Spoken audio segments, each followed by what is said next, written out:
കൂട്ടുകാരെ, hi praise the Lord. ഇവിടെ നോക്കൂ. ഹായ്, സുപ്രഭാതം. പ്രഭാകരനുദിച്ചുതൻ പ്രഭചിന്തി വിളങ്ങുമീ പ്രഭാതത്തിൽ ദേവേശനെ സഭയമസ്തുതിക്കണം. പ്രഭാതത്തിൽ ദേവേശനെ ഭയത്തോടെ സ്തുതിക്കണം. ഇരുൾ മാറി വെളിവിത ധരണിമേൽ തിളങ്ങുന്നു. മറവിനുള്ള അടങ്ങിന ഉരുളുകൾ തെളിയുന്നു. അതെ, പ്രഭാതം എന്നത് ഇമ്പമാർന്ന പദം തന്നെയാണ്. സൂര്യന്റെ ഉദയത്തിൽ നാം സന്തോഷിക്കുന്നു, ഭൂമി ഉണരുന്നു.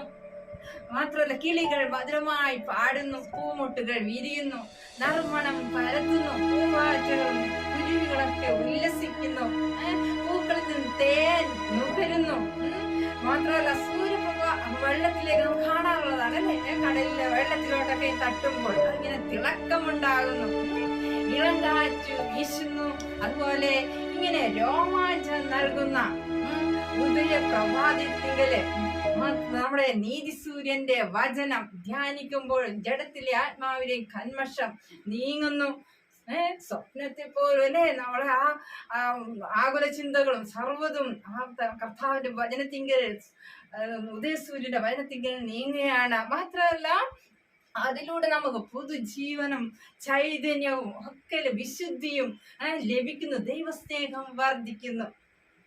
ഓക്കെ, എന്നാൽ എത്രയും വേഗം സംജാതമാകാൻ പോവുകയാണ് നല്ലൊരു പൊൻപുലരി.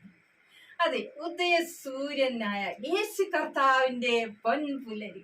അതെ, ഉദയ സൂര്യന്റെ വരവിങ്കൽ നാം കണ്ണിമയ്ക്കും നൊടിയില് ആ അത്ഭുതമാർന്ന പ്രഭാതത്തിൽ അതെ അക്ഷരായി രൂപാന്തരപ്പെട്ടും എത്തിച്ചേരുകയാണ്. ആ സുപ്രഭാതം കോടാനുകോടി ദൂതസൈന്യത്തിന്റെ ഘോഷം തന്നെയാണ്. പരിശുദ്ധൻ പരിശുദ്ധൻ എന്ന് പറഞ്ഞുകൊണ്ടുള്ള ഹാർപ്പിന്റെ ധ്വനികൾ മുഴങ്ങുന്ന നമുക്ക് കേൾക്കാം. വിശുദ്ധന്മാരുടെ പാട്ട്, ആഹ്ലാദവും ആർപ്പും ഉള്ള ആ നാൾ. അതെ, നമ്മുടെ കണ്ണിൽ നിന്ന് കണ്ണുനീരെല്ലാം തുടയ്ക്കുന്ന ആ സുപ്രഭാതം അടുത്തു കഴിഞ്ഞു. ഹല്ലേലൂയ. അവനെ സ്നേഹിച്ച, അവൻ വിശ്വസിച്ച ഏവർക്കുള്ള ഒരു സുപ്രഭാതം അടുത്തെത്തി കഴിഞ്ഞിരിക്കുകയാണ്. ദൈവത്തിന് സ്തോത്രം. അന്ന് സന്തോഷ ആധിക്യത്താൽ നാം ആർപ്പെടുമ്പോൾ എന്റെ ആർപ്പിന്റെ സ്വരം ഏറ്റവും അധികം മുഴങ്ങട്ടെ എന്ന് നമുക്ക് ഓരോരുത്തർക്കും ആഗ്രഹിച്ചുകൊണ്ടേയിരിക്കാം. ഇപ്പോഴേ നമുക്ക് ആ സുദിനം ഓർത്ത് നമുക്ക് സ്തുതി സ്തോത്രങ്ങൾ അർപ്പിച്ചുകൊണ്ടും ഓശന്ന പാടിയും ഹല്ലേലൂയ ഗീതങ്ങൾ അർപ്പിച്ചുകൊണ്ടും നമുക്ക് സങ്കീർത്തനങ്ങളാലും സ്തുതികളാലും നമ്മുടെ കർത്താവിനെ മഹത്വപ്പെടുത്തിക്കൊണ്ട് ശക്തിയോടെ മഹത്വപ്പെടുത്തിക്കൊണ്ട് മുമ്പോട്ട് പോകാം. ഇന്നത്തെ വാക്യം റോമർ 13:12. രാത്രി കഴിവാറായി, പകൽ അടുത്തിരിക്കുന്നു. അതുകൊണ്ട് നാം ഇരുട്ടിന്റെ പ്രവൃത്തികളെ വെച്ച് കളഞ്ഞ് വെളിച്ചത്തിന്റെ ആയുധവർഗം ധരിച്ചു കൊള്ളുക. റോമർ 13:12.